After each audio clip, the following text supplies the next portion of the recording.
Bun găsit, dragi prieteni, la lecția de tarot dedicată arcanei majore, numărul 8, justiția sau dreptatea. Prin regula pictorală a arcanelor, ceea ce este în stânga unei cărți reprezintă trecutul, introvertirea și pasivitatea. Ceea ce apare la dreapta unei cărți reprezintă viitorul, extrovertirea, acțiunea. Ceea ce apare în partea de sus a cărții reprezintă spiritualul și divinul. Ceea ce apare în partea de jos a cărții reprezintă concretul, viața materială. Capul unui personaj din tarot reprezintă intelectul, iar corpul personajului reprezintă acțiunea. La prima vedere, avem un personaj așezat, deci există o atitudine pasivă în arcana majoră Justiția din tarotul de Marsilia. Pe de altă parte, personajul deține două simboluri care îi dau o conotație activă. Balanța aduce o activitate cerebrală pentru că simbolizează faptul de a cântări, pro și contra.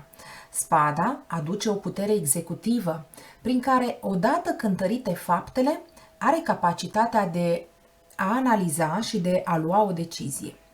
Chiar dacă justiția este așezată și este în stare să ia o decizie, să facă o judecată, adevărul este că nu ea va executa judecata. Poate fi vorba despre un judecător care condamnă un acuzat, dar nu judecătorul este cel care va aplica pedeapsa, care va pune cătușele vinovatului sau care îl va închide în închisoare.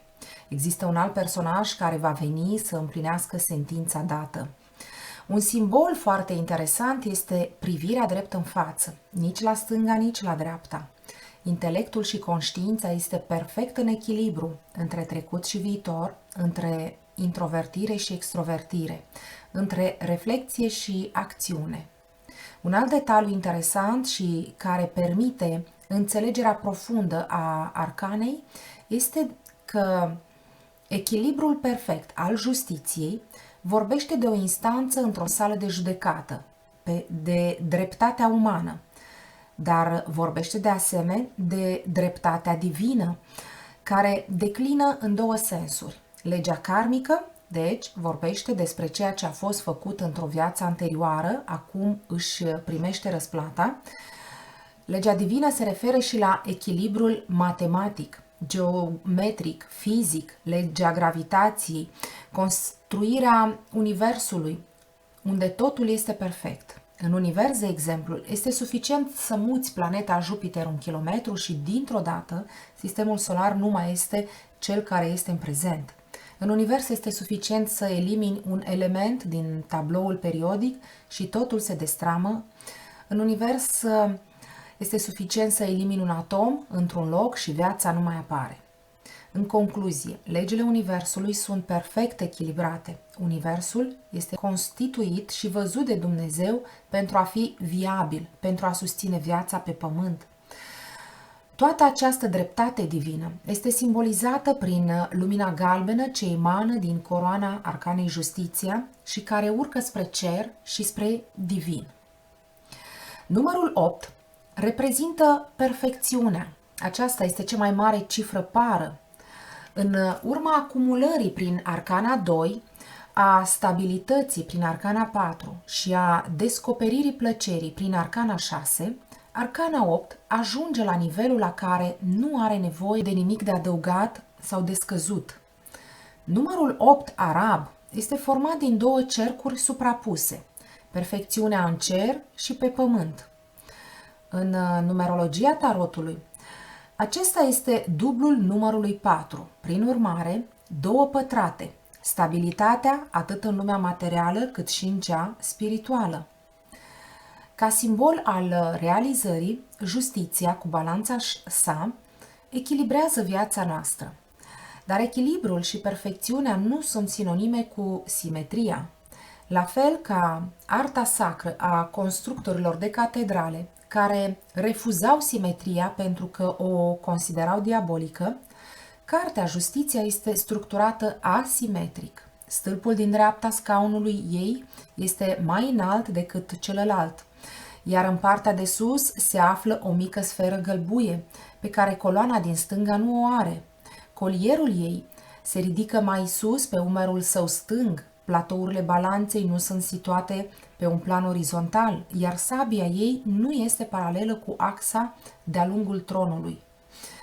Dacă ne uităm la mișcarea cântarului, putem vedea că justiția acționează asupra ei cu cotul la dreapta și genunchiul la stânga. Această înșelăciune poate fi explicată pe mai multe niveluri.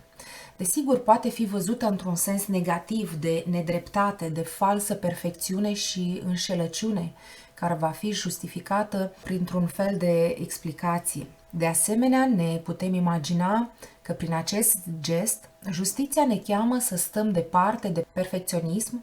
Exagerarea perfecțiunii este inumană.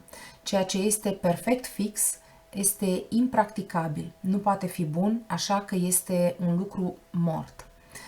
Arcana Justiția ne invită să înlocuim noțiunea de excelență cu viclenia sacră, care permite acțiunii să fie dinamice și perfectibile.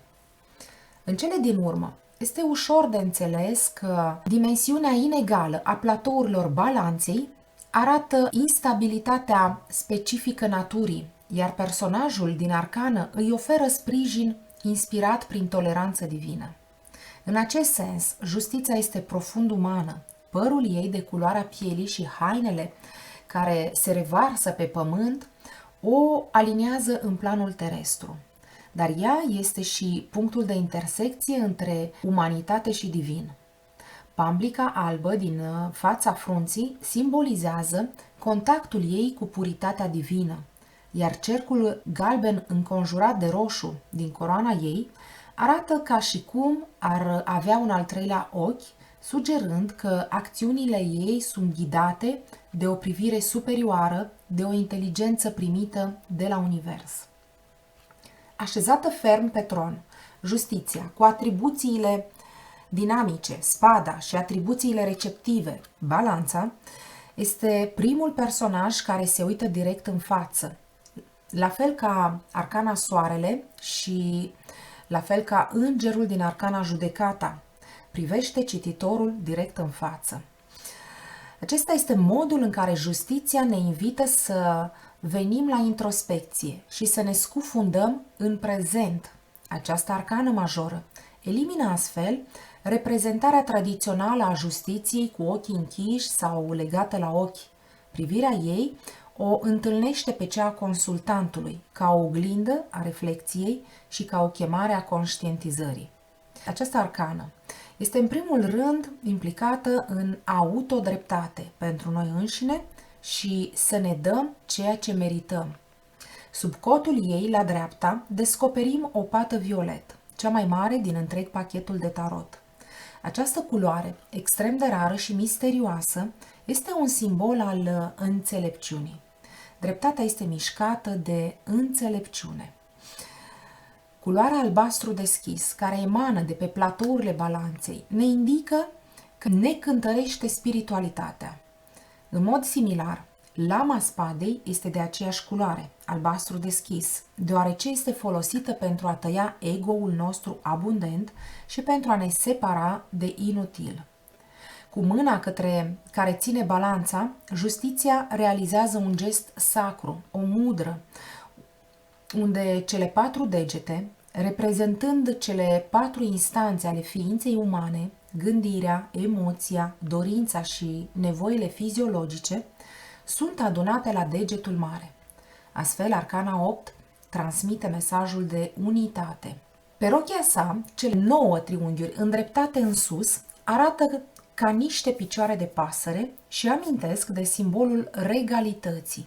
Noblețea menționată aici este noblețea înțelepciunii divine și a acțiunii fără greșeală. În acest sens, justiția poate fi privită ca un martor al Dumnezeului nostru interior, care ne îndeamnă să ne judecăm pe noi înșine fără a fi falși. Suntem corecți să ne înfruntăm pe noi înșine? Suntem binevoitori cu noi înșine și cu ceilalți? Lecția pe care justiția vrea să o comunice prin sabia și cântarul ei este să îți ofere exact ceea ce meriți, în timp ce scapi cu hotărâre de ceea ce nu mai vrei. Ea ne învață cum să spunem da și nu, cum să distingem evaluările subiective și obiective. Pentru a realiza acest lucru, ea știe să se pună în situația celorlalți. Titulatura arcanei, cuprinsă între cele două resorturi în grafica tarotului de Marsilia după Jodorowsky, reamintește nevoia de echilibru. Justiția nu vorbește despre judecată, ci despre felul în care omul reușește să cântărească între ceea ce dictează intelectul, cunoașterea, informația care se învârte în jurul lui și ceea ce are în inima sa. Ba mai mult, justiția are la gât unele riduri, simbol al nevoii de a comunica ceea ce cunoaște, sau poate acele riduri pot fi interpretate ca două mâini care o strâng de gât, simbol al faptului că justiția nu poate să spună tot ce are de spus. Arcana 8, Justiția, este asociată cu litera H din alfabet. Litera H unește stânga și dreapta sau le separă.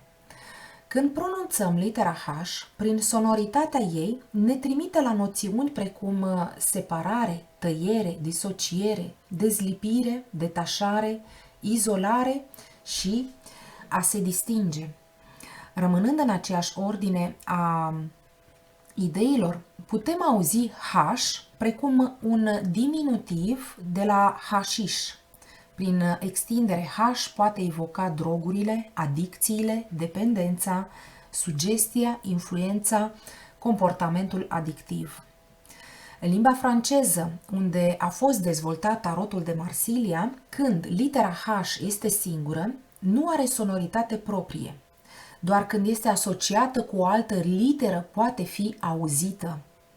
Această particularitate aduce literei H cuvinte precum a tăcea, liniște, muțenie, a permite celuilalt să se exprime sau a exista pentru a-l pune în valoare pe celălalt, a avea dificultăți în a-și găsi propria personalitate, influență, a fi influențat sau influențabil, a avea nevoie de celălalt pentru a fi văzut sau auzit.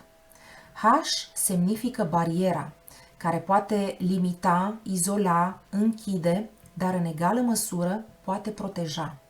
Este interesant de observat că H poate fi asociat și cu o scară filozofică în care axa orizontală simbolizează diferitele niveluri de învățare, drumul inițiatic, fiind prezent de ceea ce separă interiorul de exterior, stânga de dreapta.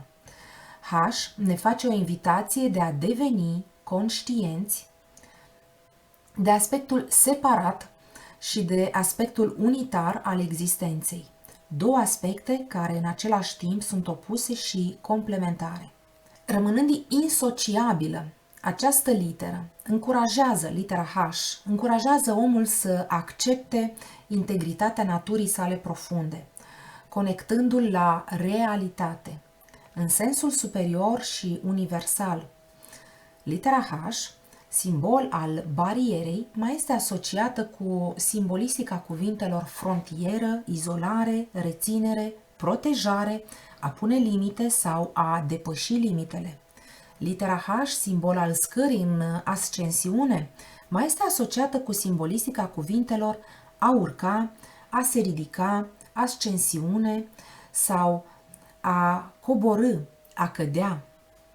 Cum am spus, arcana 8, justiția sau dreptatea, este asociată literei H din alfabet. Dreptatea este pentru a gestiona resentimentele și de a pune limite pentru a proteja individul, dar tot ea este cea care, în societatea noastră, are puterea de a se îndepărta sau de a închide într-o închisoare dacă limitele sunt depășite. Persoana reprezentată de arhetipul arcanei 8, justiția, după data nașterii sau după inițiala numelui, analizează, judecă și interpretează tot ce se întâmplă în jurul său pentru a distinge binele de rău și adevărul de minciună.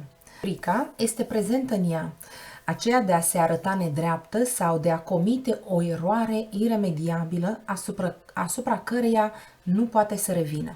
De fapt, cântărind mereu cu balanța sa, își acordă timp pentru a lua decizii, chiar dacă, în aparență, este ezitantă și indecisă. Pe de altă parte, odată ce hotărârea sa a fost luată, este dificil să o faci să-și schimbe părerea. Această frică o poate duce spre căutarea perfecțiunii și o împinge să fie extrem de riguroasă și dură cu ea însăși. Tinzând spre perfecțiune, poate ajunge să se devalorizeze atunci când nu atinge perfecțiunea. Persoana reprezentată de arhetipul arcanei 8, Justiția, poate cere același lucru riguros celuilalt, împingându-l spre perfecțiune, determinându-l să-și pună limite și bariere sau exercitând un anumit control asupra vieții celuilalt, împiedicându-l să facă propriile greșeli. Această atitudine nu vine dintr-o rea intenție, este ghidată după ceea ce îi se pare corect în fața ochilor și vrea doar să protejeze. Arcana Justiția aduce literei H cuvinte precum căutarea perfecțiunii sau adevărului, judecată, corectitudine, gestionarea treburilor celuilalt, protejare, cântărire, măsurare, tranșare, rigoare. În interpretarea unei identități sau a unui prenume, H vorbește de limite. Literele care o înconjoară pot indica zona în care această barieră se aplică, precum și unde individul se poate simți îngrădit sau limitat, dar oferă și informații despre calea de a se elibera.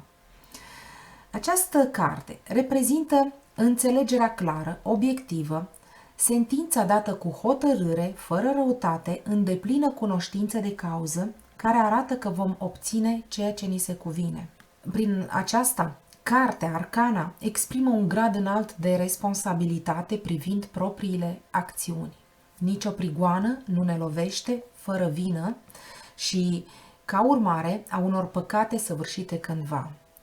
Sensul general al arcanei este deci echilibru, rigoare, armonie, legi, cinste, justiție pământeană și cosmică, legi karmice, imparțialitate, onestitate, disciplină. Asemănarea cu simbolul din astrologie, reprezentat de Jupiter, zeul suprem care, prin a sa victorie asupra titanilor, care încarnau forța nemăsurată și violența, a realizat o nouă organizare a Universului. Magistrat, Jupiter, magistrat sau pontif prin excelență, el asigură guvernarea prin echilibru, certitudine și frumusețe. Jupiter are drept calități înțelepciunea, moralitatea, corectitudinea, bunul simț, echitatea, respectul pentru autoritate, umanismul, sinceritatea, generozitatea și, ca defecte, lăcomia, părtinirea, vanitatea, viclenia, fățărnicia, hoția, viciul, sănătatea ruinată, sclavia plăcerilor. Eu sunt Valentina. Dacă v-a plăcut această lecție de tarot online, urmăriți și celelalte lecții despre arcanele tarotului de pe canalul meu de YouTube pentru a afla legătura dintre tarot, numerologie, astrologie și alfabet. Dacă v-a plăcut, lăsați un like, dați un share, abonați-vă sau lăsați un comentariu.